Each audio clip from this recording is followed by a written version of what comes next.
Hello, Annie. Good evening. Good evening. So, we want to talk about lifestyle habits today. We have some differences and ways of thinking and ways of living and ways of going about our daily activities. I think some Americans laugh that we Chinese brush our teeth right after we wake up. You guys tend to brush your teeth after breakfast, right?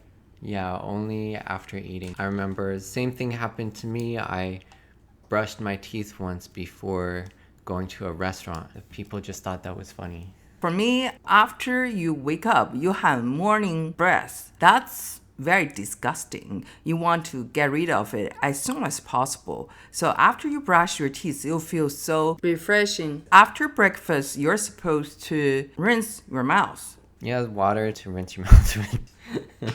So this is all very practical. Just brush out that nasty taste and then rinse out the specks in your mouth after breakfast. All very practical. It doesn't seem too funny so far.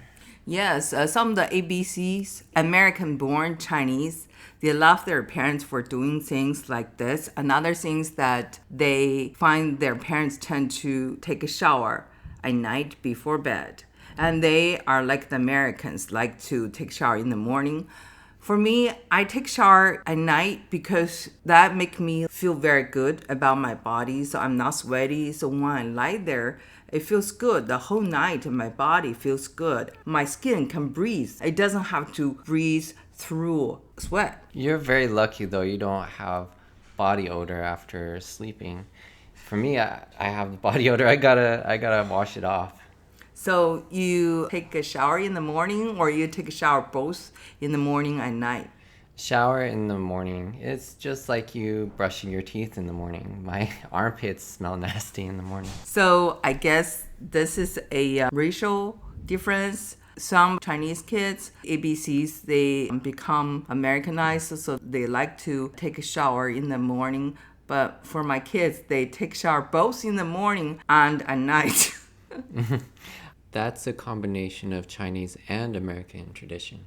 I take a shower if I got sweaty at night. That makes sense for me. A lot of times, I think the daily habits, we lose mind of why we do them.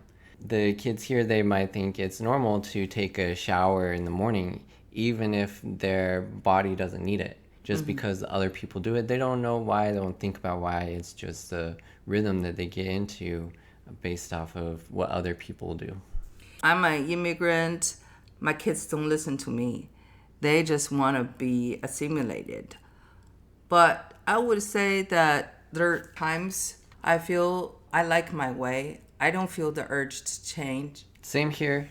I mean, we can talk about the pros and cons of washing at night or in the morning, but really, if I don't wash in the morning, I just won't feel right. I want to give you more examples of the differences. Of course, people know that we like to drink warm water or hot water, but here people don't drink hot water. They drink hot coffee, hot tea. Is it because the hot water is not considered good taste for them?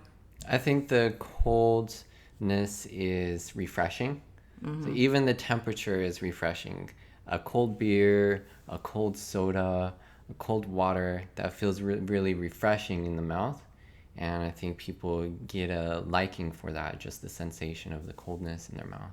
Refreshness at the beginning, but when it goes to your stomach, I don't feel comfortable because it's cold. I want my stomach to feel warm. I like it when I drink my hot water and it goes down to my belly. It feels warm, and even better if I can sweat a little bit, very healthy. So when I go out, they ask me what to drink. I don't drink soft drink. After 12, I normally don't drink anything with caffeine, so I always ask for hot water. I wonder if there's any science to that about what makes that feel refreshing to people. Does it amplify the flavor? What's the deal with the coldness? Yes, I like my tradition. I'm still doing it after so many years living in America. Another habit we have is that we don't wear the shoes we wear outside. We change to slippers. and sometimes we change to pajamas. Normally, we don't wear anything from outside to sit on our bed. Chinese tradition. And these things make a lot of sense once you meet some Asian people and you live with them or you see what they're doing. Just changing out of your school clothes or your work clothes because they're sweaty, because they're dirty, makes a lot of sense. You don't do that? No, I never did that until I became more familiar with new cultures. One time I even went to a party in my work clothes, and we were just high schoolers, so the guy didn't care. But I even jumped in his swimming pool in my work clothes, and he thought it was funny because we're just silly high schoolers. Yeah, I saw some kids here in wintertime still wear shorts. What to wear seemed not to be a big deal. Exactly. There's no rhythm or rhyme or logic to it. It's a free country. Do whatever you want to do. If you get arthritis later in your life, your mom and dad will not know. Yeah. I think a lot of people don't change when they go home. They wear their Levi's at home. They be dressed up when they're at home and change when they go to bed. If you're too tired, just wear the same clothes and sleep in your clothes. So you wear your shoes inside your house? Or just wear some socks. Yeah, just whatever's comfortable. I find another difference is you are very into refrigerating everything. Right after the food finished, you just want it to go to the fridge immediately. For our tradition, it's like we'll wait. Sometimes we just put the food on the table for a little while. We don't seem to worry about it too much, but of course, sometimes it can go bad. In summertime, I see that you are very strict on these things. Can you tell me more? Just put it in the fridge, and then if you want to eat it again, put it in the microwave. I have bad experiences of food poisoning, and I'm very paranoid about that. But I see that we refrigerate things that don't need to be. I can see that you've had the experience of leaving things out, and you know when it's safe and when it's not. And for me, I'm just scared of getting food poisoning. The thing is, we think the taste not good when things are refrigerated, even though that you can microwave it, but the taste is different. It's always nice to stay fresh as long as possible. Once you refrigerate, the taste is going to be compromised. For example, if you have boba tea, the bobas, once they go to fridge, they become hard. They'll never taste good. Things like that. The Asians' taste is very important to us. Yeah, the taste will change. The texture will always change a lot once things go in the fridge or through the microwave. Yes. And part of that freshness of freshly cooked food is the texture. Yeah. Another interesting thing is I find most people, white people, heat their water in the microwave oven. So I go to their house. They say, "Do you want a tea?" I see they just microwave the water and put the tea back. That's very different from us. We would want to use the boiler. We normally will buy the very sophisticated water boiler. At what temperature, what the tea leaves need, what type of tea goes with what temperature. We will do that. Somehow we're a little bit against microwaved food. We don't know why. I've heard and seen some of the art around making tea, and when I want tea, so I just want some hot water conveniently and put a bag in it, a tea bag, and don't want to think about it too much or delay too much. So in that way, I'm not very accustomed to taking a lot of time and putting a lot of sophistication into the way I make tea. Yeah, I think the Chinese and the Japanese, both the Japanese, I've been there and they have a lot of tea ceremonies, how to make a matcha. Sometimes I think they keep the tradition from the Song Dynasty better than us. Yeah, tea is very big. It's almost a time for meditation. Want to smell the fragrance of the tea first. Then you want to sip, and then it can get you very relaxed, can reduce your cortisol level. Yeah, I can certainly appreciate a tea ceremony with the right audience. For me, a tea ceremony when I'm by myself is I just want to wake up. I want want to get my caffeine, wake up, and don't put too much thought into it. You drink tea with a mug. Yeah. It's not that authentic. I like to drink a tea with very nice teacups, Japanese ones or Chinese ones. Eggshell. Yeah, eggshell. The cups are certainly cute. They're beautiful, but you can't chug from them. Are they too small for you? They're too small. I want to chug my tea. You see that when we go out in summertime, Americans like to have that huge bottle of drinks, softer drinks. Maybe half of them or more than half of them is ice. The funny thing is that technically the carbonated water from the soda is dehydrating. Oh. Yeah. Even people know it's not healthy, but it becomes a habit. I find it's very difficult for people not to drink it. They're drinking it a lot, all the time. Yep. It's the sensation of coldness in your mouth, the carbonation, the sweetness. The bubbles. Yep. So I want to know how Americans wash their underwear when they travel. Just wait, just put it in a bag and let the smell accumulate in that bag. Yeah. You have the habit of accumulating dirty dishes in the sink, then put them all in the dishwasher. So you don't wash it until it becomes a big pile. That's just me. That's not a cultural thing. Okay. So I think it's normal if you have access to a laundromat to wash your clothes in the middle of a trip. But if you don't have access, then I think I've only hand washed laundry once. So I think that's not much different from us. So when we travel, we to have all the dirty laundry into a bag. If we travel 6 days, maybe we'll bring 7 underwear, something like that. That's about the same. So who hand washes their underwear? I know that in China, some people, they don't like to put their underwear into the washer with other clothes. They kind of like to hand wash it. But I don't know what's the percentage of people are doing that. I'm not doing that. Any reasons? They just think that it's dirty to mix these things together. Yeah. Yeah, they don't want to wear their ass on their chest.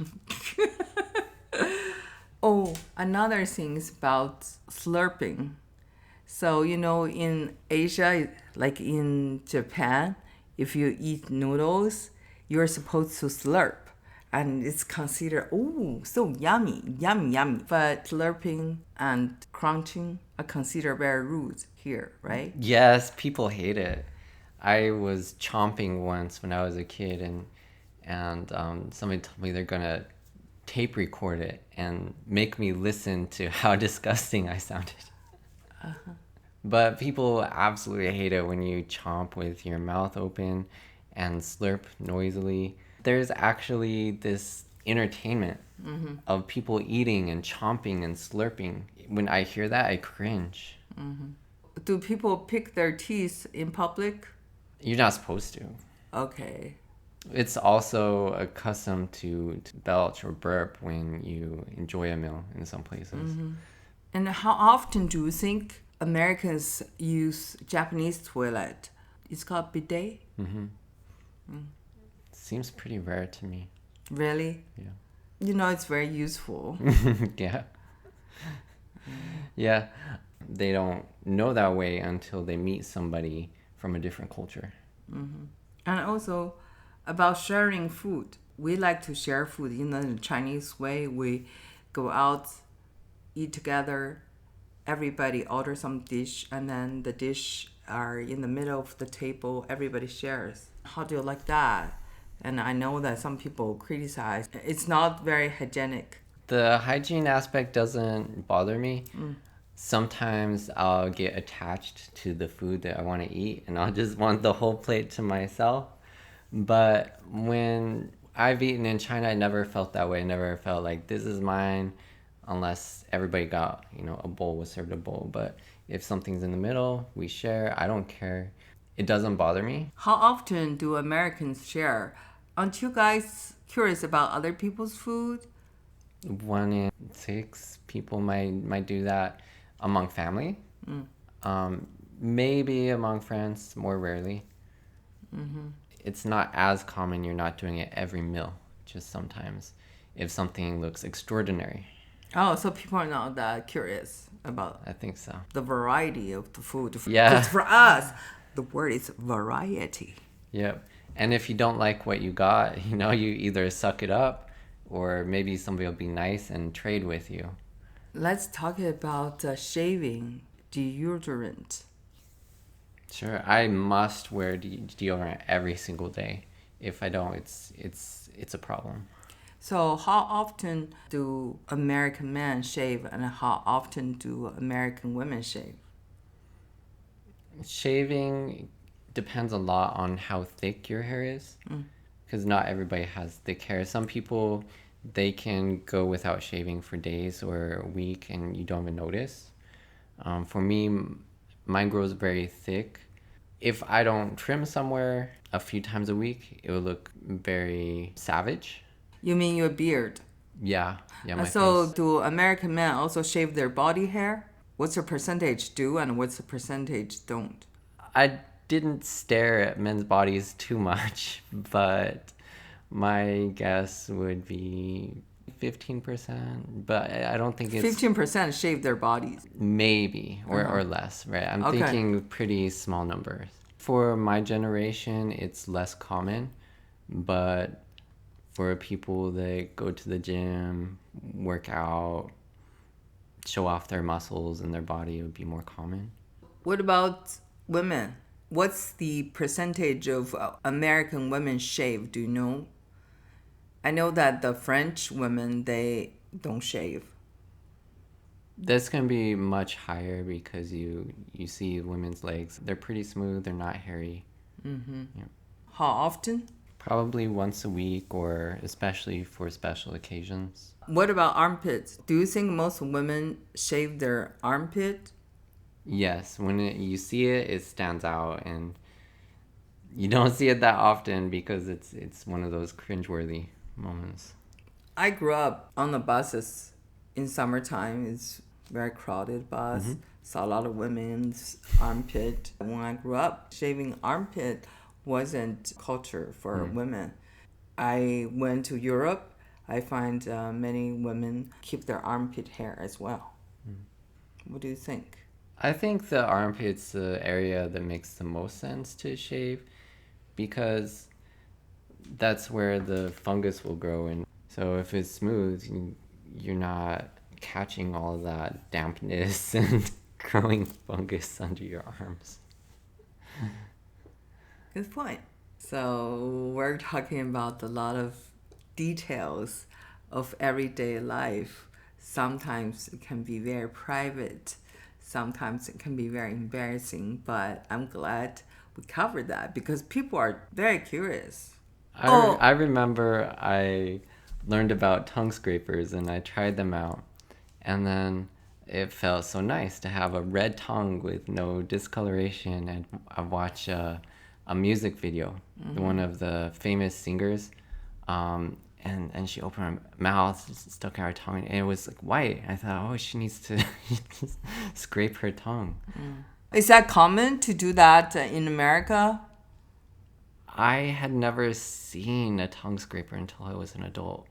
Oh, I remember I was at 7 years old. I saw a neighbor did that a lot because we lived all in a small alley and a shared courtyard house. When we have a shared faucet in the middle of the courtyard, everybody can go there.